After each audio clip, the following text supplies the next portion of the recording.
Thank you very much. So my first question, and I want all of you to begin with.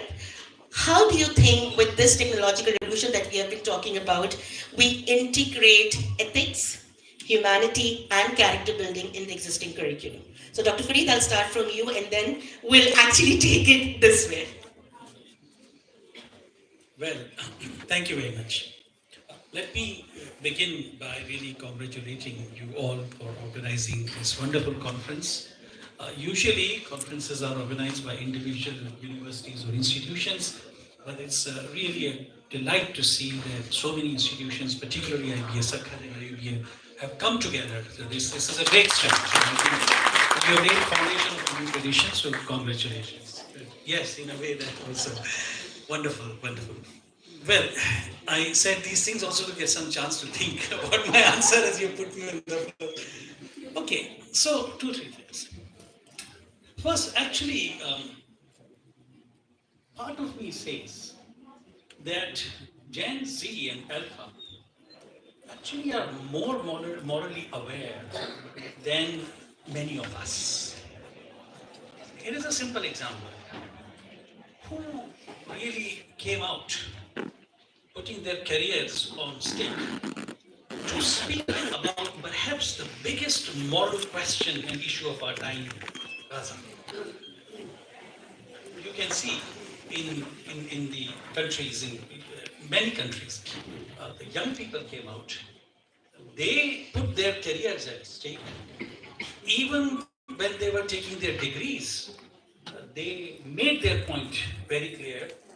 So I think, and also, survey after survey is telling us that people in their teens and early 20s like diversity, they have pluralistic attitude, they're concerned about special needs, they want interfaith.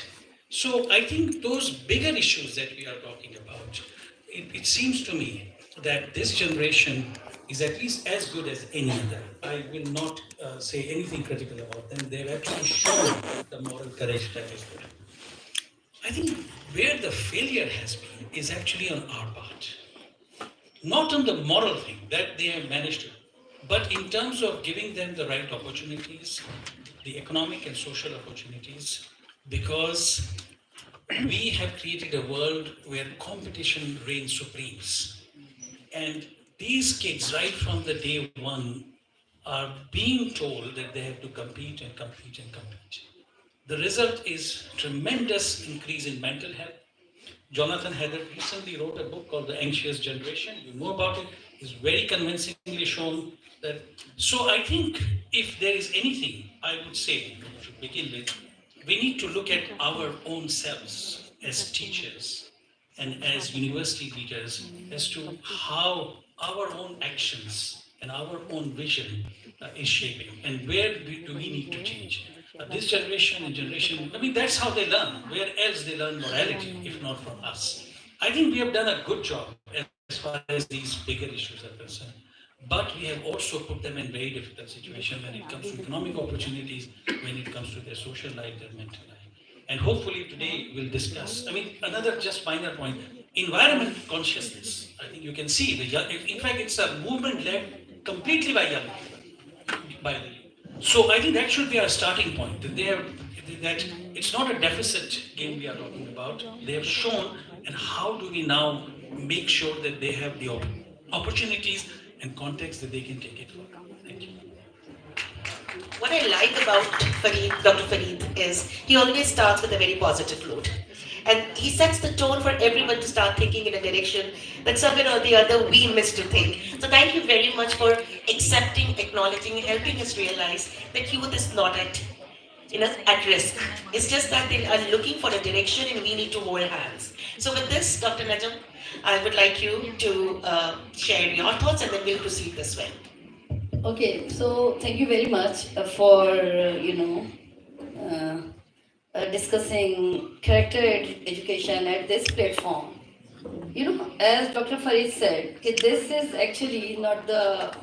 is not actually the part of on the part of students. This is on the part of teacher. So when I reflect on our teaching practices, when I reflect on our daily routines, so this must be our responsibility. And I would start with Imam Ghazali, and I would like to discuss what Imam Ghazali suggested for a teacher. Teacher must be a role model. And character education, he suggested character education must be part of curriculum. He introduced character education part of curriculum, and he introduced the term tazkiya, the purification of soul. So when we talk about tazkiya, so who will train us for the tazkiya, and who will take us towards the tarbiyat? So obviously this is the part of teacher. And long days ago, अगर मैं अपने ज़माने की बात करूं, तो मैं और किरण कोई बहुत पुराने ज़माने के नहीं है, but so that character education was hidden curriculum, part of hidden curriculum. But nowadays, literature says it must be part of your normal, regular, mainstream curriculum, and the instructions must be explicit, not implicit. So why explicit nowadays, not implicit? Because teacher was role model at that time. So students were learning, teacher was, whatever teacher was doing, students were following the teacher. So this was already the character education was there in schools, in madrasas, in at home, and at every place. Now we have to incorporate character education in our school curriculum with the names of integration of SEL, integration of values, the care curriculum, the ethics or the grit, and there are, you can name them, the different terminologies which we are using. And Dr. Saab, you rightly pointed out, we are encouraging competition rather collaboration. If I talk about Iqbal, when Iqbal talk about Khudi, so Khudi is what?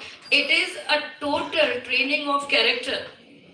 It is the part of it, and it must be. Iqbal कहता है कि the khudi must be developed inside, in the institutions, in the organization, and it must be part of your character.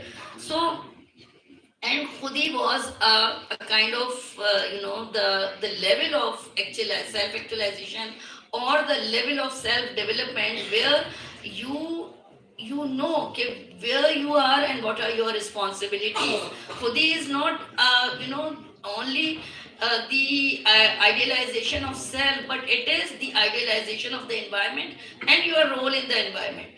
So yes, so the generation is the new generation, or the current generation, when we talk about Generation Z and Generation Alpha. So from which generation we are? Millennials, or boomers? So I'm sorry. So I reflect a lot about this topic of character education, but because this is very abstract in nature. So the generation is aware. They are they are following us actually. So we as a teacher, our role is very important. Rather, हम उनको criticize करें, we are actually the responsible. Thank you. Changing time and changing eras, I think character formation and character building and norms for character are also changing. And some way or the other, whichever generation comes in, they absorb that and become a part of that. So automatically the previous form becomes null and void to them. Right. So Dr. Sarana, if I would hear something from you, please. Thank you, Dr. Kiran. Hi, everyone. So I'm also going to share a little bit. What I think is this character education. It is implicitly it is inculcated into our curriculum. It's just that